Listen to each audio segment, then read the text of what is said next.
Salut, je m'appelle Bob Cringely et je suis là pour vous raconter comment la micro-informatique a envahi le monde. Quel rapport avec le basket? Eh bien en fait je suis venu ici à cause de cet homme assis là-bas. Il s'appelle Paul Allen et tout ce que vous voyez lui appartient. Le gymnase, l'équipe de basket en maillot blanc et les danseuses tout.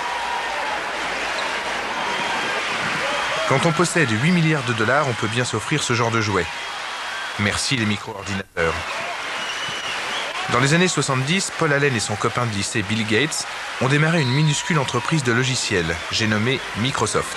Aujourd'hui, Allen est plus riche que Crésus et Gates plus riche qu'Allen. Il y a 20 ans, des jeunes gens comme Gates et Allen ont inventé l'informatique individuelle qui, incroyable mais vrai, n'existait pas à l'époque. Aujourd'hui, la micro-informatique se situe au 3e rang mondial des secteurs les plus rentables, après le pétrole et la drogue. Mais le plus incroyable, c'est que tout a commencé par hasard, parce qu'une poignée de bidouilleurs cinglés d'informatique voulaient épater leurs amis.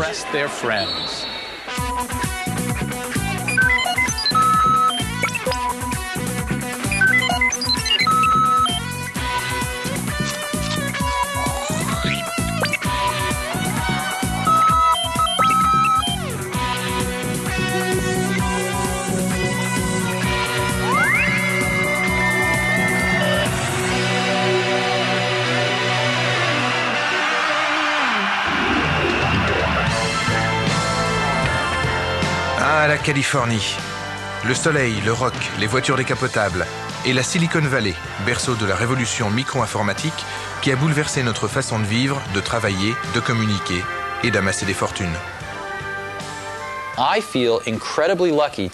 J'ai eu la chance phénoménale de me trouver exactement au bon endroit, à Silicon Valley, exactement au bon moment, quand cette invention a pris corps. On ne s'imaginait pas qu'on irait loin.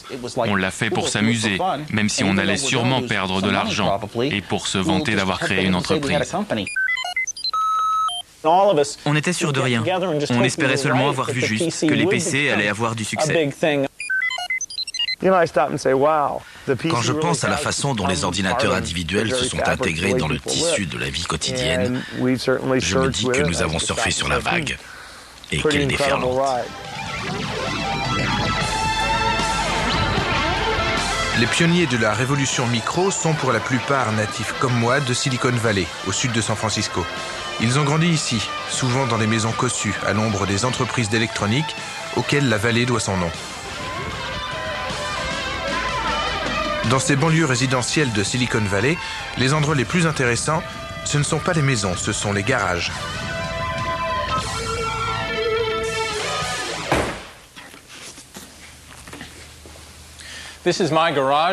Voici mon garage et voilà mon bric-à-brac. Je dois être le seul type du quartier qui utilise son garage pour ranger sa voiture. Tous les autres s'en servent de local pour démarrer une entreprise d'informatique et faire fortune. Moi, je n'ai pas fait fortune. Je suis un raté. J'ai écrit quelques logiciels qui ont failli fonctionner et bricolé quelques appareils qui n'ont jamais marché. Mais je suis l'homme de la situation pour vous guider dans le monde de la micro-informatique. À moi, on me dit tout.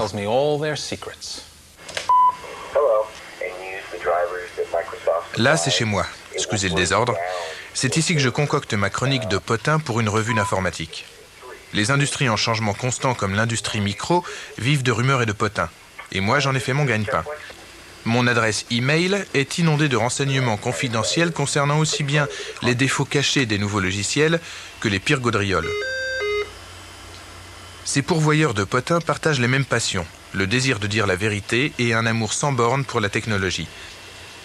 Ce sont ces cinglés d'informatique qui ont nourri de leur ferveur la révolution micro. Les comprendre, eux, c'est commencer à comprendre cette révolution.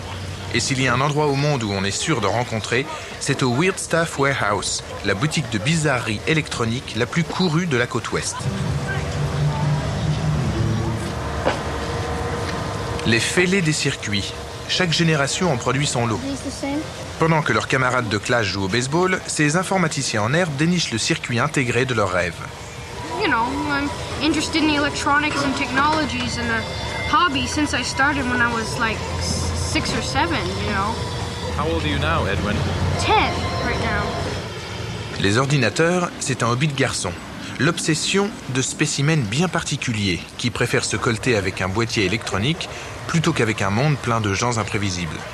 Le spécimen technoïde type est un gringalet doté d'un gros cerveau et d'épaisses lunettes, aux antipodes de l'idéal viril du footballeur américain. En Amérique, on l'appelle nerd. Un nerd est quelqu'un qui téléphone aux autres pour leur parler de téléphone. Un nerd informatique est donc quelqu'un qui utilise un ordinateur dans le seul but d'utiliser un ordinateur.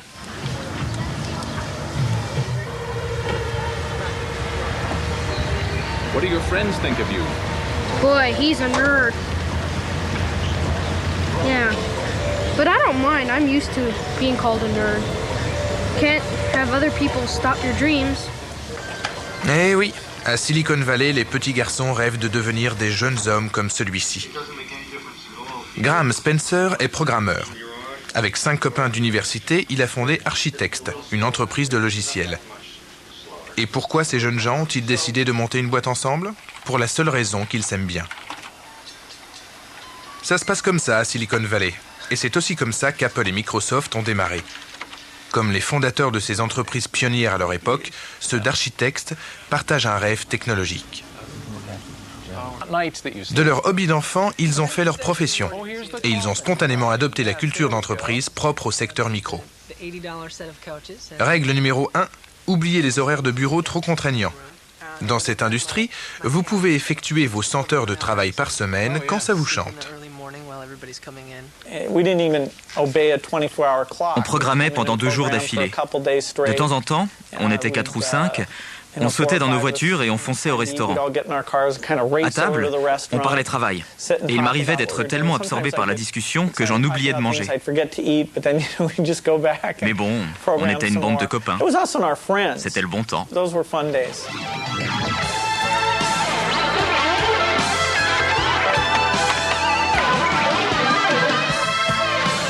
Dans toutes ces jeunes entreprises, on retrouve le même mélange travail-pagaille.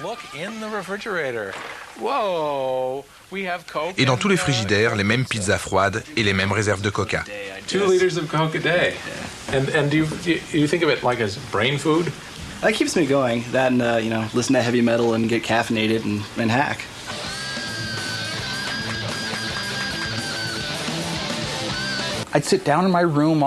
Je passais mon temps assis par terre, les plans de l'ordinateur éparpillés tout autour. Je me couchais toujours très tard et j'avalais des litres de coca. Ça faisait partie de cette vie.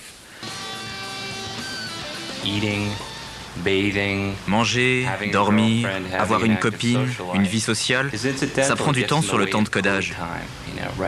Rédiger du code, c'est la force motrice de notre vie. Toute interruption est ressentie comme du gaspillage. Mais qu'est-ce que la logique interne d'un ordinateur peut bien avoir de si séduisant? C'est simple, cette logique est logique. Contrairement à d'autres choses qui demeurent à jamais mystérieuses, comme par exemple la façon de raisonner des filles.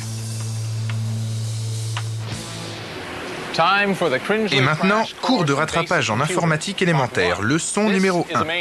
Toutes ces armoires composent une seule machine, un ordinateur grand système.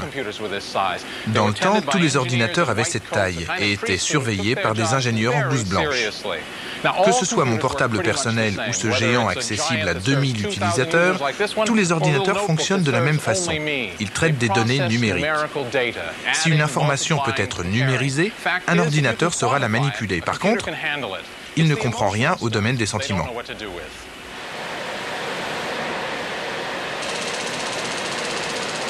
Pour parler à un ordinateur, il faut utiliser un langage machine, une combinaison de 1 et de 0 appelée code binaire. Programmer un ordinateur a d'abord consisté à manipuler des commutateurs ou à charger des bandes perforées. Des opérations pénibles et compliquées, d'autant plus compliquées que chaque type d'ordinateur utilisait un langage distinct. L'ENIAC, l'ordinateur de l'armée, savait calculer en 20 secondes la trajectoire d'un obus. Mais il fallait 2 jours de programmation pour rendre possible ce calcul. Finalement, Grace Hopper, capitaine de la US Navy, résout le problème en inventant un langage de programmation, de l'anglais simplifié, que la machine est capable de traduire en code binaire. Dès lors, on peut utiliser un clavier pour écrire un programme, au lieu de s'enquiquiner avec les commutateurs. Ce premier langage, baptisé COBOL, ouvre la voie à d'autres, tels le Fortran ou le BASIC, qui contribuent à rendre les ordinateurs plus faciles à utiliser. Aujourd'hui, programmer consiste à taper de longues listes d'instructions sur le clavier d'un ordinateur.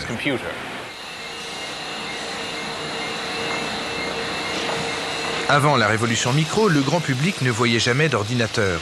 Ces machines géantes étaient dissimulées dans les sous-sols climatisés des banques et des compagnies d'assurance et n'avaient sur notre vie qu'une influence très indirecte. Quelques écoles ont bien commencé à s'équiper de terminaux, mais sans susciter le moindre intérêt, sauf de la part de quelques élèves qui tombent amoureux de cet univers numérique et qu'on appellera bientôt les nerds. Un jour, j'ai emporté chez moi un livre sur le PDP-8 et c'est devenu ma Bible. Certains se prennent de passion pour les mots croisés ou pour un instrument de musique. Moi, je ne sais pas pourquoi, je suis tombé amoureux de ces petits schémas qui décrivaient les circuits internes des ordinateurs. Avec un peu de maths, j'arrivais à résoudre des problèmes, à trouver des solutions personnelles, et ça me rendait heureux. On tapait les commandes, on attendait un peu et tout à coup, l'engin nous sortait une réponse. À l'époque, c'était phénoménal, surtout aux yeux d'un gamin de 10 ans. Il suffisait d'écrire un programme en langage basique ou Fortran, et cette machine était capable de s'approprier notre idée et, d'une certaine façon, de l'exécuter. Et si les résultats correspondaient à ceux qu'on avait prévus, ça voulait dire que le programme fonctionnait. Le tout était palpitant. Posséder son propre ordinateur, le rêve de tous les nerds. Cela a été rendu possible par une innovation technologique. J'ai nommé la puce, le microprocesseur. Voilà ce qui vous permet de poser un ordinateur sur votre bureau. Les ordinateurs des années 50 étaient énormes parce qu'ils contenaient des milliers de ces tubes à vide. Les tubes ont d'abord été remplacés par des transistors, encore trop gros pour construire des ordinateurs domestiques. Puis, on est entré dans l'ère de la miniaturisation. Cette petite plaquette de silicium contient plus d'1 million de transistors. Le microprocesseur a engendré le micro-ordinateur. Et c'est pour ça qu'on parle de Silicon Valley et pas de Computer Valley. Voici le siège d'Intel, fondé par les inventeurs du microprocesseur. Intel a été créé il y a 28 ans par une poignée d'ingénieurs en désaccord avec leur patron.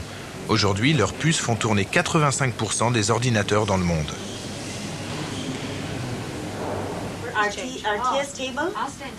En même temps que la puce, Intel a inventé la culture informelle d'entreprise, toujours en vigueur à Silicon Valley. Pas de parking réservé, OK Bob au lieu de oui monsieur le directeur, et pas de bureau, seulement des box. Voilà le box du président.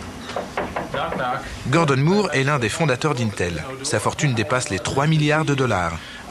Moi, si j'étais aussi riche, j'aurais un bureau, ou au moins une porte. Dans notre secteur, les gens qui comptent sont ceux qui comprennent ce qui bouge. Et ce ne sont pas forcément les dirigeants. Il est fondamental que ces gens-là jouent un rôle décisionnel. Nous nous sommes organisés pour que toutes les personnes compétentes aient leur mot à dire, quel que soit leur statut dans l'entreprise. En 1974, Intel produit la puce 8080, assez puissante pour faire fonctionner des ordinateurs. Mais bizarrement, à Intel, personne n'y pense. Leur produit est destiné aux machines à calculer et aux feux de circulation. Intel détient tous les éléments pour créer la micro-informatique, mais l'étincelle ne jaillit pas. Heureusement, elle s'allumera ailleurs. En janvier 1975, la couverture d'une revue annonce la naissance du premier micro-ordinateur, baptisé Altair 8800. C'est l'idée saugrenue d'un ancien officier de l'armée de l'air, Ed Roberts. Aujourd'hui, je me rends compte que c'était un projet mégalomaniaque. Si je devais le refaire maintenant, je renoncerais d'avance parce que je verrais tout de suite que c'est impossible. Mais à l'époque, on était jeunes et sans expérience. On ne savait pas qu'on ne pouvait pas le faire. En 1995, on a organisé une exposition pour célébrer le 20e anniversaire du célèbre Altaïr. Ed Roberts rappelle modestement qu'il a construit cet ordinateur pour la seule raison qu'il rêvait d'en posséder un lui-même. On était quelques-uns à mourir d'envie d'utiliser les ordinateurs. À l'époque, on n'en trouvait que dans les grandes compagnies. Il fallait obtenir une autorisation pour s'en approcher. En fait, personne n'y avait accès. Rien que l'idée qu'on pouvait avoir un ordinateur et l'utiliser comme on le voulait, c'était génial.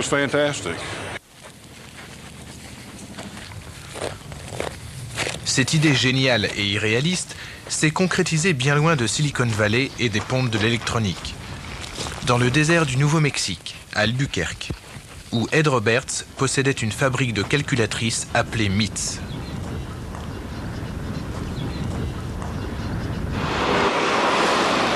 En 1974, MITS est au bord de la faillite.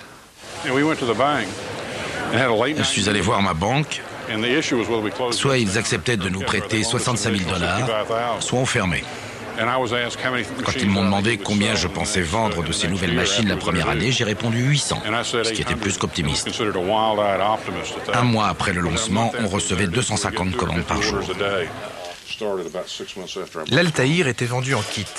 Il fallait s'armer d'un fer à souder et l'assembler soi-même. Le plus souvent, il ne marchait pas, mais il existait. Il n'était pas cher et les cinglés d'informatique se sont rués dessus.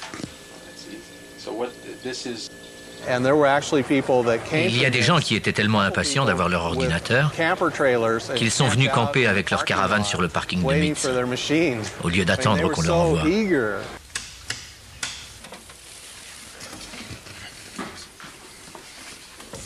This is an Altair computer, the first personal computer.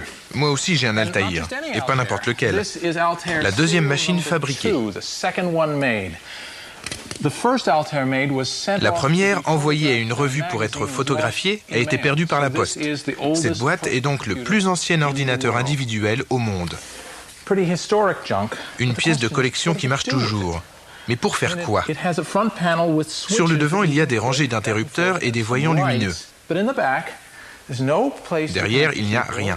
Aucune prise qui permette de brancher un clavier, un moniteur ou une imprimante.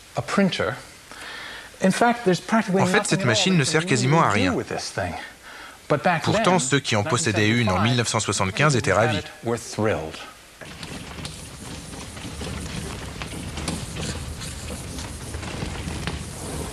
Très vite, les amateurs d'informatique forment des clubs pour parler de leurs nouveaux jouets. Celui de Silicon Valley, le Homebrew Computer Club, se réunissait dans une joyeuse pagaille tous les mercredis soirs sous la houlette du président Lee Felsenstein, qui faisait semblant de prendre son mandat au sérieux. J'ouvrais la séance en faisant un bruit infernal.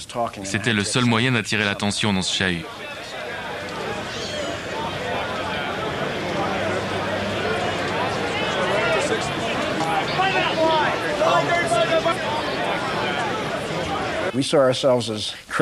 On se prenait un peu pour des savants fous, au génie méconnu. Mais tout ce qu'on voulait, c'était avoir un vrai ordinateur à nous. Roger Mellen et Harry Garland, tous deux propriétaires d'un Altaïr, avaient rejoint le club parce qu'ils se demandaient ce qu'on pouvait bien tirer d'un bidule aussi inutile. Au club, tout le monde était d'accord. Avec l'Altaïr, on tenait une solution. Il fallait trouver le problème. Programmer l'Altaïr était un vrai casse-tête. Pour lui faire exécuter une opération aussi simple que 2 + 2, il fallait d'abord manipuler 9 interrupteurs différents pour rentrer chacun des chiffres. Ajouter le signe plus, de nouveau 9 interrupteurs. Et si la troisième loupiote en partant de la gauche s'allumait, le résultat était 4. Eureka! À force d'expérimenter et de bidouiller, les membres du club finissent par faire quelques trouvailles qui leur ont laissé de bons souvenirs. Steve Dampier était dans son coin en train de rentrer un long programme. Quelqu'un s'est pris les pieds dans les fils et a débranché l'appareil. Steve a dû recommencer à zéro. On se demandait ce qu'il trafiquait et pourquoi il se donnait tant de mal pour voir clignoter quelques loupiottes. On posait un poste de radio à côté de l'Altaïr et il se mettait à jouer de la musique. Tout à coup, on a entendu The Fool on the Hill. C'était un son de boîte de conserve qui sortait de la radio, mais qui, c'était évident, était provoqué par des impulsions d'ordinateur. Tout le monde s'est levé en applaudissant. J'ai proposé de décerner à Steve le prix de la grande cruche percée pour avoir trouvé un usage à un bidule inutile, mais je parie que personne ne m'a entendu. C'était très excitant. La première chose que l'Altaïr ait vraiment faite.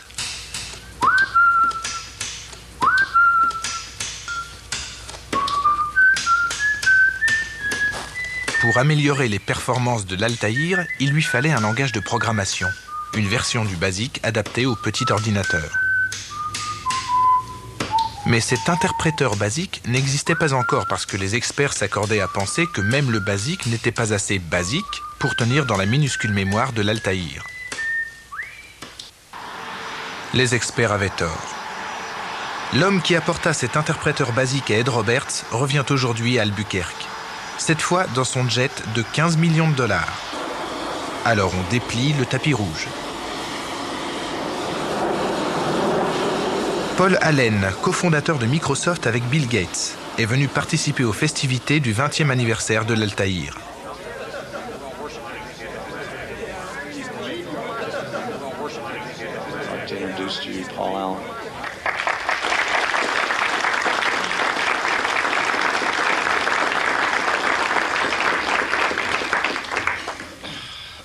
Thanks, David. Un jour à Boston, j'ai vu sur la couverture d'un magazine la photo d'une machine qui ressemblait exactement à ce que j'avais imaginé. Je l'ai acheté tout de suite et je me suis précipité chez Bill. Il était en train de jouer au poker comme d'habitude et de perdre de l'argent comme d'habitude. Enfin, pour la dernière fois. Paul m'a montré la photo, c'était clair, cette entreprise aurait besoin de logiciels. Bill a dit « Ok, on va appeler ces gens-là pour voir si cette histoire est vraie. » Ça commençait à bouger, comme on l'avait prévu depuis longtemps. Et cette industrie naissante n'allait pas attendre pour démarrer que j'ai terminé mes études à Harvard. Alors on a appelé Ed pour lui dire qu'on avait la version basique qu'il fallait pour sa machine, qu'elle était presque prête et qu'on voulait faire une démo. On a écrit un interpréteur basique et Paul a sauté dans un avion. Il a quand même dormi la veille et moi j'ai travaillé toute la nuit pour tout vérifier et revérifier. Je n'avais aucune idée de ce qui allait se passer. On n'avait jamais fait tourner le programme sur un vrai micro. Paul était très nerveux. On voyait qu'il se demandait si ça allait marcher. Aussitôt dans le bureau, il a commencé à charger les bandes perforées. J'étais mort d'angoisse. Je me disais, ça ne va pas marcher. Et ça a marché. Et ça a été capable de faire quelques trucs simples. Ça a été fabuleux quand Paul a appelé pour me dire que ça avait marché du premier coup. On a vu s'écrire « Memory Size ». Quoi? Ça a écrit quelque chose? C'était incroyable, le fait que ça ait réellement fonctionné. C'était une percée. Peut-être que Microsoft n'existerait pas si cet écran ne s'était pas animé. Tout pourrait être différent aujourd'hui.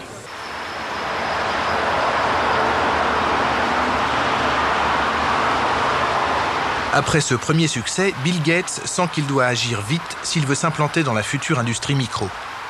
Il abandonne ses études de mathématiques à Harvard et part pour Albuquerque rejoindre Paul Allen.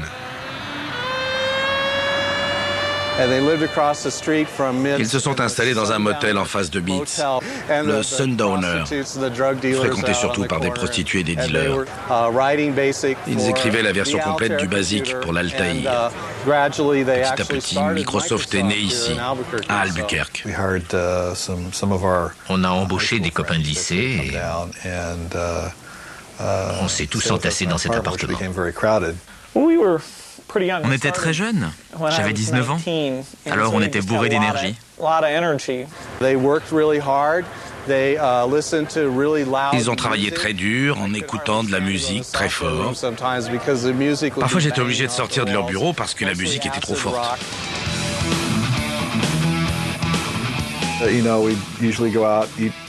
On sortait seulement pour aller à la pizzeria et voir des films d'action.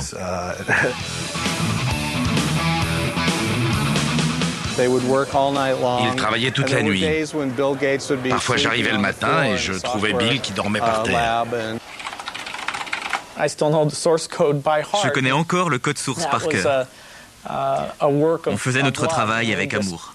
On peaufinait tous les détails. Et ce perfectionnisme a payé.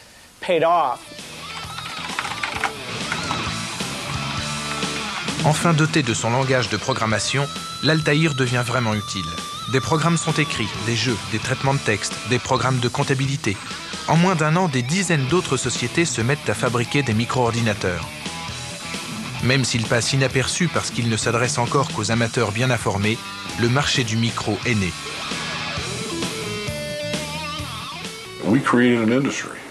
Nous avons créé une industrie entière et personne ne nous en accorde le mérite. Rien n'existait, logiciel, matériel. Il n'y avait rien de structuré. C'était une époque passionnante. On a organisé la première convention d'utilisateurs où on discutait de ce qui les intéressait. Des entreprises de produits auxiliaires apparaissaient, comme IMSAI ou Processor Technology. On les a oubliés depuis, mais on leur doit les modestes débuts de l'industrie micro. Les premiers ordinateurs individuels étaient vendus par correspondance, des réseaux fermés que seuls les amateurs connaissaient. Pour qu'ils puissent toucher le marché du grand public, il fallait que la bonne parole technologique soit plus largement diffusée. C'est là que vont intervenir les hippies californiens qui trouvent que les micros, c'est, comment dire, le pied.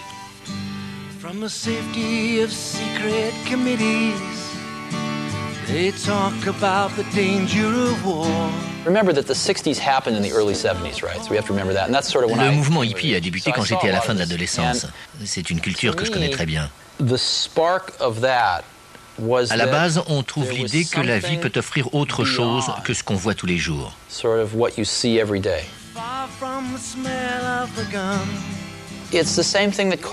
la même idée qui pousse les gens à vouloir devenir poètes au lieu de banquiers. Je trouve ça merveilleux. J'ai la certitude qu'on peut intégrer cet état d'esprit dans des produits fabriqués en usine et que les gens sentent la différence.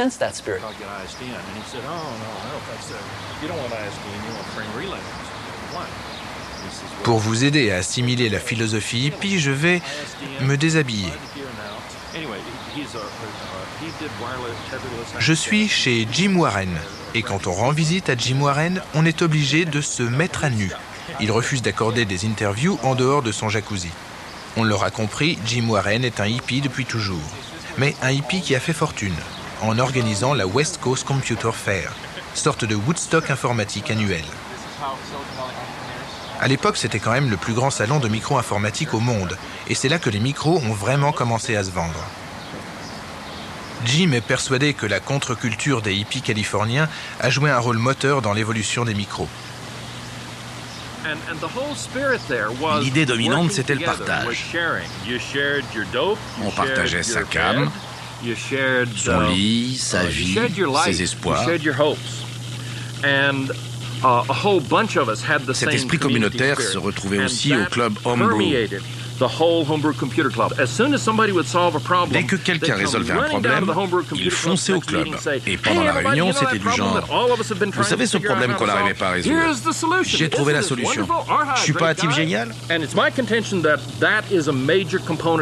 maintiens que ce qui a permis un développement aussi rapide de la technologie, c'est cet esprit de partage. Tout le monde était gagnant. De ce grand bouillon d'idées a surgi Apple Computer. Ses fondateurs, deux jeunes qui viennent de passer leur bac, ne ratent pas une réunion du club Homebrew. Le génie de la technique coule dans les veines de Steve Wozniak, surnommé le magicien Woz, et le génie des affaires dans celle de Steve Jobs. Steve Wozniak a bricolé sa propre machine. Il l'apporte au club pour épater ses copains.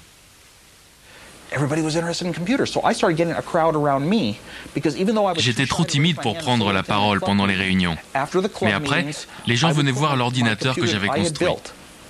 Chaque semaine, je l'améliorais un peu. Je les laissais se servir du clavier et je leur expliquais comment ça marchait. Aujourd'hui, je saurais aller voir les gens et me montrer plus promotionnel. Mais à l'époque, je ne savais que répondre à des questions précises. Mais quand même, je suscitais pas mal d'intérêt au club. Steve l'a remarqué et m'a dit « On va monter une société pour vendre ce machin ». Il a trouvé le nom d'Apple et voilà comment tout a commencé.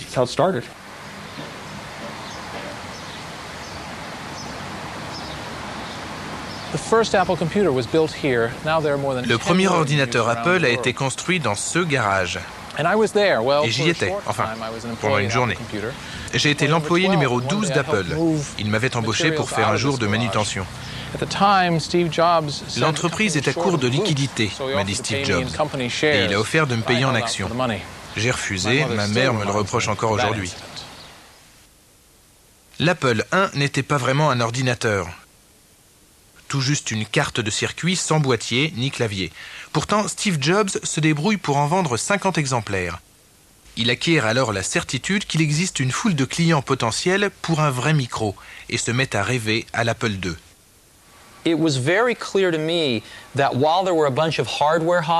Il y avait d'évidence un certain nombre d'amateurs d'informatique capables d'assembler eux-mêmes un ordinateur à partir de notre carte.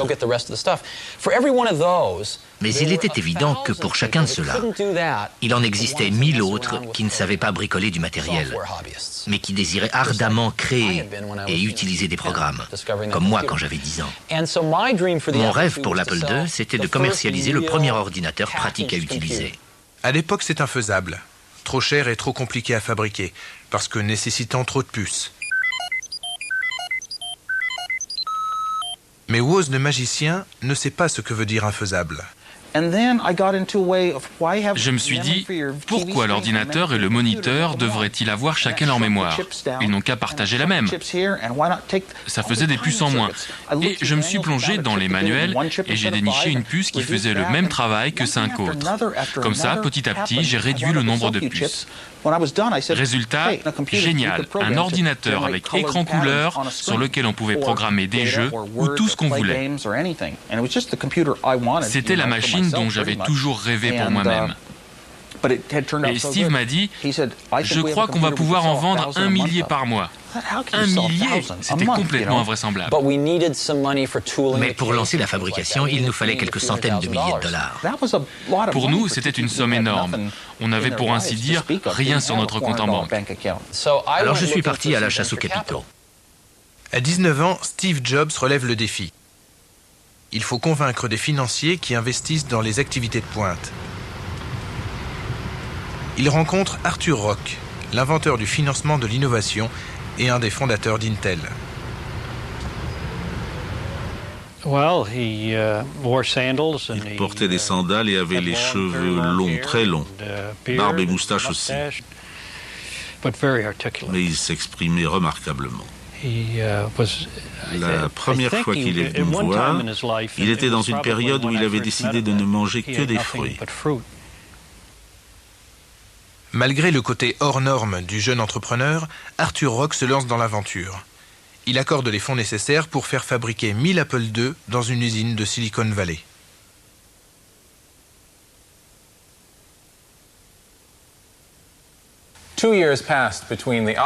2 ans séparent l'Altaïr de l'Apple II. 2 ans de progrès. L'Altaïr, destiné au marché restreint des amateurs qui s'y connaissent, a une allure d'ampèremètre à côté de l'Apple II qui, lui, ressemble vraiment à un produit de consommation.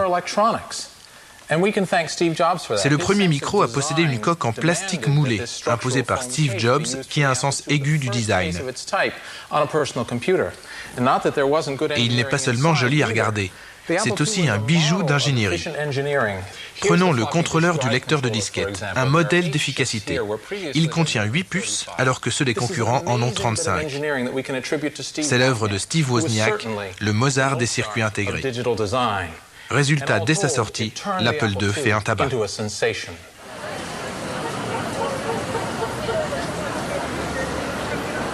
Le lancement a lieu en 1978 au Salon de l'informatique organisé par Jim Warren. Parmi les dizaines d'exposants, une seule compagnie propose une machine qui ressemble réellement à un micro-ordinateur moderne et non à un kit de bidouilleur.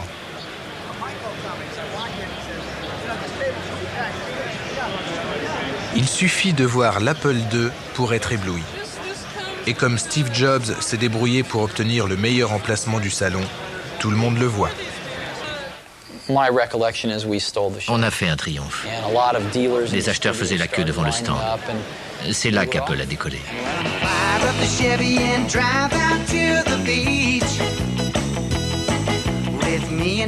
Pendant les 2 années suivantes, Apple connaît une croissance explosive. Dans une ambiance euphorique, la jeune entreprise, installée dans des bureaux à Cupertino, toujours en Californie, gagne de l'argent à foison. Les deux Steve ont une vingtaine d'années et certains de leurs employés sont encore plus jeunes. Chris Espinosa a 14 ans quand il est embauché pour faire des démonstrations aux acheteurs. Presque 20 ans plus tard, il travaille toujours chez Apple. On faisait les démonstrations le mardi et le jeudi après-midi, après l'école. Imaginez, je sortais de classe, je sautais sur ma mobilette, je fonçais au bureau et à 3 heures pile, je commençais les démos sur l'Apple II. Au bureau, on n'arrêtait pas de trafiquer les téléphones pour se faire des blagues. Pendant 1 an ou 2, il n'y a eu personne à Apple pour se prendre au sérieux. On avait la chance de vendre le produit à la mode. Des années plus tard, il m'est arrivé de rencontrer des clients de cette époque. Et ils me racontaient comment ils avaient décidé de démarrer une chaîne de magasins après avoir assisté à une de mes démos du mardi après-midi. Ça marchait tellement bien que Steve et moi, nous aurions pu nous arrêter de travailler si on avait voulu. Une telle réussite, vraiment, je ne m'y attendais pas. L'Apple II devient le modèle du micro. Des entreprises rivales surgissent un peu partout, flairant la bonne affaire. Mais le marché du micro est toujours limité au marché des amateurs, des barbus qui trouvent qu'un micro fait merveille pour contrôler un réseau de trains électriques.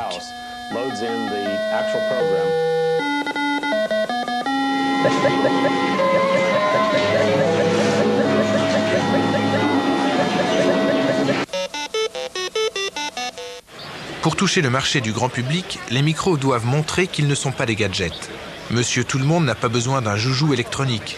L'application qui va faire vendre des milliers d'Apple II s'appelle VisiCalc.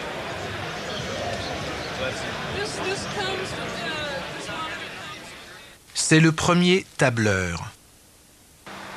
L'œuvre commune d'un étudiant de l'école de gestion d'Harvard, Dan Bricklin, et d'un programmeur, Bob Frankston.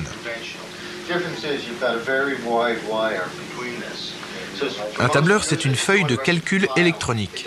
L'idée germe dans le cerveau de Dan Bricklin pendant un cours de planification financière. À l'époque, les feuilles de calcul sont des tableaux noirs remplis de chiffres en ligne et en colonnes. Les entrées et sorties financières de l'année en cours et les prévisions pour les années à venir. Le tableau est structuré de façon à ce que les valeurs soient reliées entre elles. Modifier un chiffre exige de recalculer tous les autres chiffres qui en dépendent. Se tromper une fois provoque une série d'erreurs en chaîne.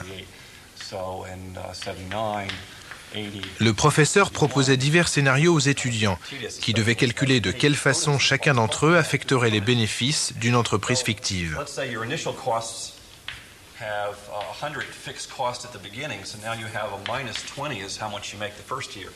Ces exercices étaient très laborieux pour Dan Bricklin qui n'était pas très fort en calcul mental.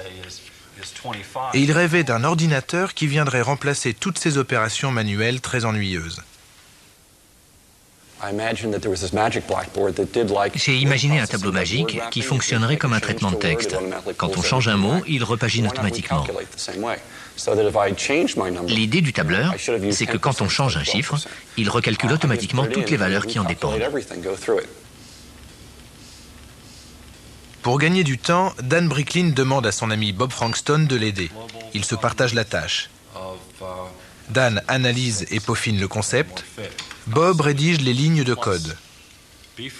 En quelques mois, le travail est bouclé. Bon, je vais remplacer 100 par 4321. Ça y est, c'est recalculé. Quel temps gagné. Tous ceux qui le voyaient l'achetaient. Je me souviens de l'avoir montré à un comptable près d'ici. Il s'est mis à trembler. Ce qui me prend des journées, je pourrais le faire en 1 heure. Les gens brandissaient frénétiquement leur carte de crédit. Quand je revois ces gens maintenant, ils me disent « Vous avez changé ma vie. Faire de la compta est devenu amusant. » Personne ne savait ce qu'était un tableur. J'ai choisi le nom VisiCalc parce qu'il faisait bien passer l'idée d'un calcul immédiatement visible. VisiCalc est commercialisé en octobre 79. Prix de vente, $100. Au début, on ne peut le trouver que dans une seule boutique, celle de Marv Goldschmidt. VisiCalc a permis aux gens obsédés par les chiffres, que ce soit pour leur travail ou dans leur vie privée, de connaître le montant de leurs avoirs, de savoir s'ils respectaient leur budget, etc. Ça leur a permis de faire des prévisions pour l'avenir. Ça leur a permis de mieux contrôler une autre dimension, celle des chiffres.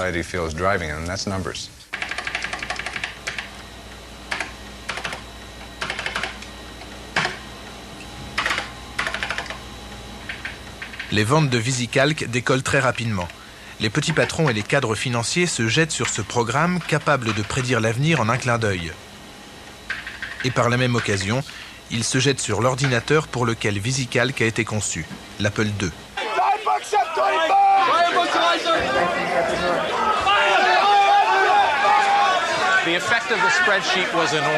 Le micro est entré dans le monde de l'entreprise grâce au tableur. Un outil performant, convaincant, très vite indispensable. C'était l'outil des années 80, la décennie qui commençait. Décennie de l'argent roi, où la cupidité devenait vertu.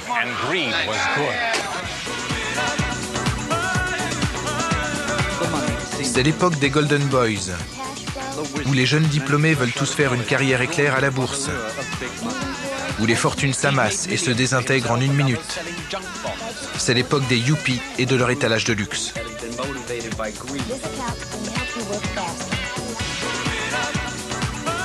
En l'espace de 5 ans, le jouet de 1975 s'est hissé au rang de technologie capable de faire évoluer notre société.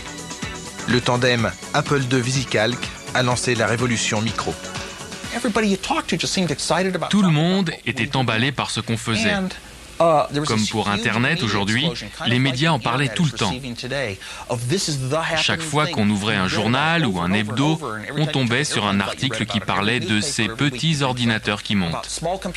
Apple était la société phare. On nous décrivait comme les leaders d'une révolution. Et nous, on y croyait vraiment. On allait changer la vie des gens. Une réussite prodigieuse pour une entreprise née dans un garage seulement 3 ans plus tôt. Une réussite qui n'a pas souri à tous les pionniers de la micro. Dan Bricklin décida de ne pas breveter son idée de tableur. D'autres s'en emparèrent et il n'a touché aucun droit sur les millions de tableurs, autres que VisiCalc, vendus dans le monde depuis 1979. On peut peut-être regretter de ne pas avoir aussi bien réussi que d'autres. Ce serait agréable d'être multimilliardaire. Mais si on ne l'est pas, c'est en partie parce que ce n'était pas notre ambition. On avait la mentalité de l'époque. On voulait changer le monde, améliorer la vie des gens. Et on l'a fait. D'après ces critères-là, nous avons magnifiquement réussi. Et Ed Roberts, qu'est-il devenu ? 3 ans après la fabrication du premier Altaïr, sa société, MITS, n'était plus qu'un fabricant parmi d'autres. Il la vend, retourne à l'université et entame une nouvelle carrière. Médecin généraliste. Je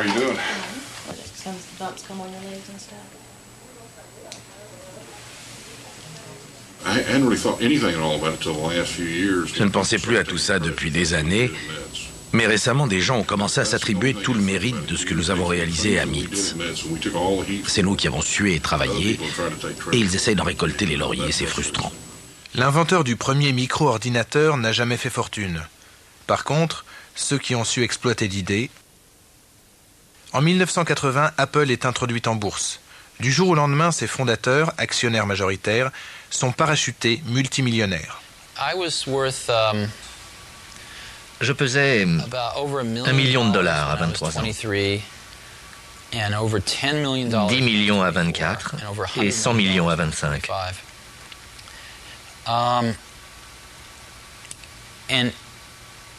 Mais ce n'était pas le plus important, parce que je n'ai jamais été motivé par l'argent. C'était une petite entreprise d'amateurs, comme il s'en crée tous les jours. Au début, on n'aurait jamais cru aller si loin. On l'a fait pour s'amuser. Mais à l'époque, pendant une période de temps très courte, quand on savait dessiner les plans d'un ordinateur, on pouvait en faire un succès énorme, comme l'Apple II.